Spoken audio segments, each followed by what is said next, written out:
Welcome home bakers to another episode of my YouTube channel, Basic Homebaking by Myrna. I hope by now you have liked and subscribed, so I'll be more inspired to give you a new yummy recipe every time. Today, I'm going to teach you another special native kakanin, the PUTO PAO. PUTO PAO is a special type of puto made with meat filling, usually chicken or pork.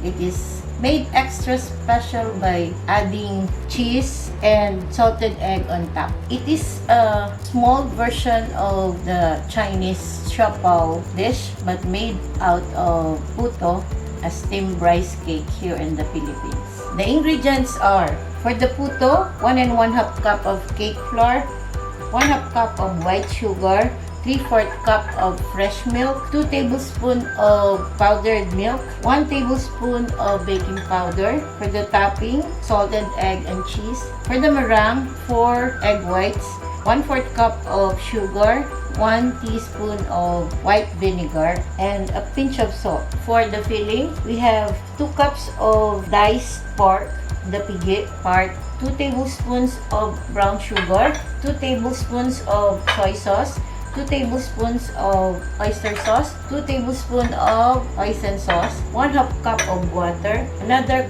half cup of water for the cornstarch, and of course, we have our prepared pan. Let's start mixing. We sift the flour, baking powder, pinch of salt.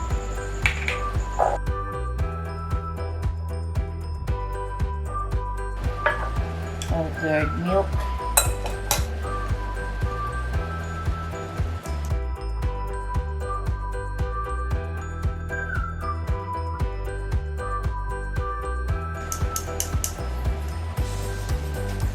okay, add the sugar, then add the milk,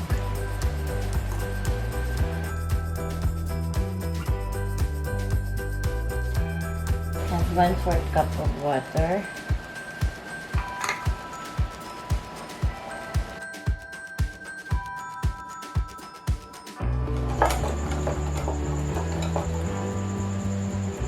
okay, set aside. For the meringue, 4 egg whites,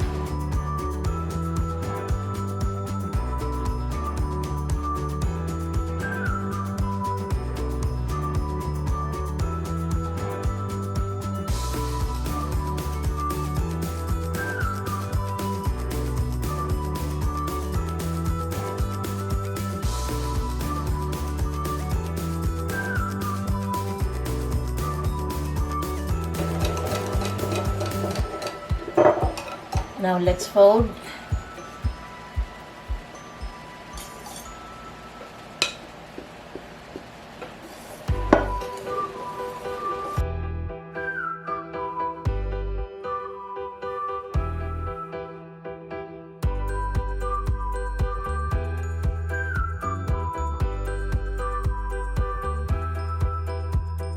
For the filling, you're going to add the pork,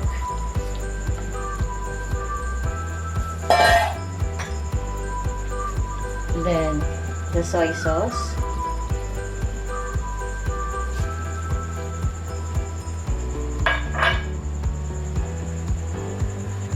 water,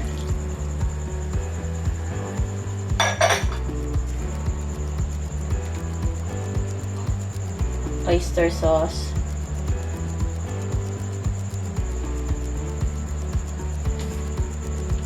two tablespoons of hoisin sauce,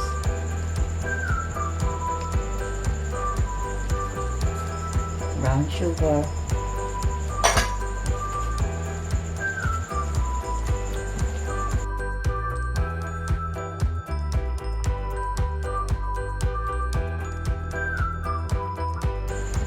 cook until the meat is tender, then add the cornstarch with water. We're going to assemble.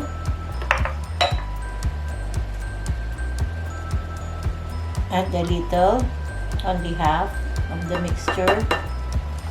Then add the meat.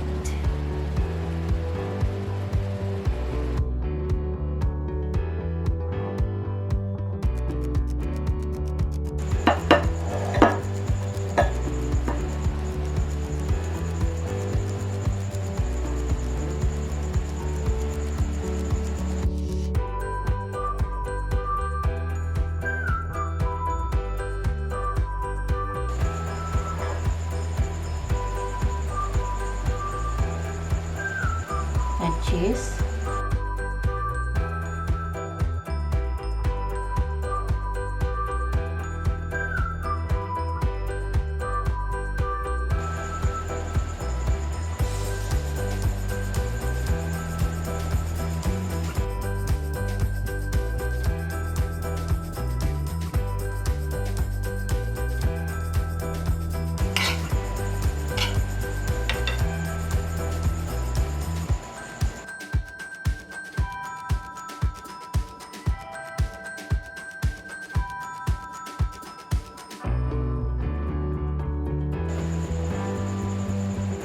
Okay, we're going to steam this.